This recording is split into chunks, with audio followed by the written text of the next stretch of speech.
Bill Gates and Warren Buffett, two titans of wealth. Two completely different approaches to money.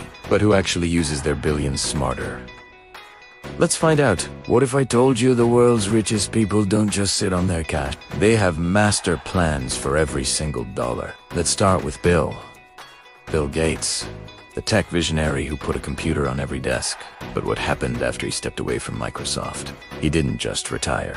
He channeled his genius into a new mission: solving the world's biggest problems. But how do you even begin to tackle global health and poverty? Gates decided to use his wealth like a venture capitalist, investing in high-risk, high-reward solutions. This is where the Bill and Melinda Gates Foundation comes in. Imagine a foundation so powerful it spends billions every year. Its goal: to eradicate diseases and improve lives on a massive, unprecedented scale. But is this the most effective way to spend a fortune? Let's look at the specifics. Their strategy is all about data, technology, and innovation. Think about it. Gates applies the same principles that built Microsoft to his philanthropy. He's looking for scalable solutions with measurable impact. It's business-like giving. For example, their work on vaccines has saved millions of lives. They fund research, development, and distribution in developing countries. It's a game changer. But here's a question. Is it too top-down? Does one foundation have too much influence on global health policies? Some critics certainly think so. Now, let's shift gears to Warren Buffett, the Oracle of Omaha.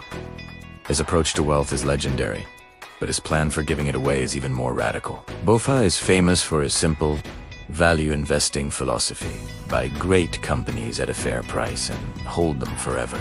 But his philanthropy is different. He didn't start his own giant foundation. Instead, he made a promise that surprised everyone. He pledged to give away almost all of his fortune. But where does all that money go? Here's the twist. He's giving the bulk of it to the Gates Foundation. Why not run his own show? Buffett's logic is simple and powerful. He believes the Gateses are better at philanthropy than he is. He's investing in their expertise. That's humility. On his side, I'm not an expert in this stuff. So, he delegates the giving to the people he trusts most to do it well. Is this a smarter move? Outsourcing your legacy to someone else? It's certainly efficient, freeing him to focus on what he does best, making more money to give away. Think of it this way.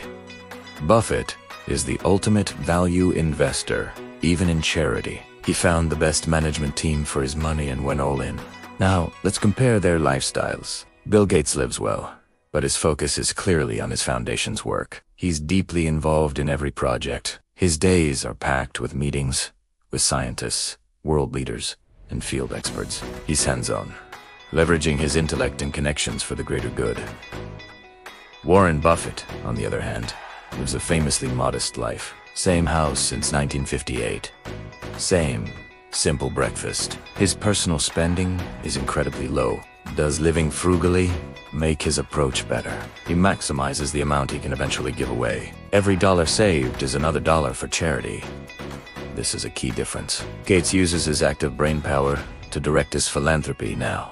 Buffett focuses on accumulating as much as possible to give later. So, one is an active manager of his philanthropic legacy, while the other is the ultimate passive, long-term donor. Which model creates more good in the world? Let's talk about the Give and Pledge. This was their joint creation, a commitment by the world's wealthiest to give away the majority of their fortunes. It's a powerful idea. It's not a binding contract, but a moral promise. But has it truly changed the landscape of giving? The jury is still out. The pledge has inspired hundreds of billionaires to commit their wealth, but critics argue that the money is often given away too slowly, if at all. This brings us back to the core question. Is it better to spend aggressively now, like Gates, or to accumulate and give a larger sum later, like Buffett? Gates' approach can solve immediate problems. A child vaccinated today is a life saved today. The impact is direct and tangible right now. Buffett's method ensures a massive sustained flow of funding for decades to come, possibly tackling problems we can't even foresee yet. It's a long-term play. So, who's the smarter money user? Maybe the question itself is flawed. Perhaps they're two sides of the same incredibly valuable coin. What if the smartest strategy is actually their collaboration, the tech visionary and the master investor, combining their strengths for a common goal? Gates brings the strategic, hands-on project management. Buffett provides the massive, steadily growing financial engine to power the entire machine. It's a philanthropic dream team. One couldn't be as effective without the other. Gates needs the capital Buffett provides, and Buffett needs the expert distribution network Gates built. Think about the legacy they're building together. It's not just about their individual names, but about the system they've created for large-scale problem solving. This model could inspire a new generation of philanthropists. You don't have to be an expert in everything. You can partner with those who are. So, it's not a competition. It's a masterclass in collaboration. One focuses on the how, the other on the how much. Both are essential. Let's consider their impact on their own children. Both Gates and Buffett plan to leave their kids a relatively small fraction of their immense wealth. They believe giving their children a lifetime supply of money would be harmful. Instead, they're giving them an education and the opportunity to forge their own path. This philosophy itself is a powerful statement about the purpose of wealth. It's not for hoarding or dynastic building, but for serving society.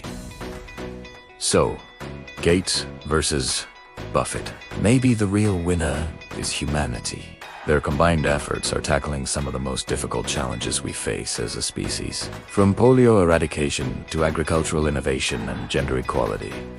Their shared vision is leaving an indelible mark on the world. It's an incredible story. The truth is, there's no single smartest way to use money. It depends on your skills, your timeline, and your ultimate goals. Gates uses his brain and his time. Buffett uses his investing genius and his patience. Both are maximizing their unique abilities for the greatest impact. In the end, maybe the smartest thing you can do with money is to give it a purpose beyond yourself. And on that, they both agree. What do you think? Is it the active strategist or the patient accumulator? Let me know your thoughts in the comments below. Thanks for watching.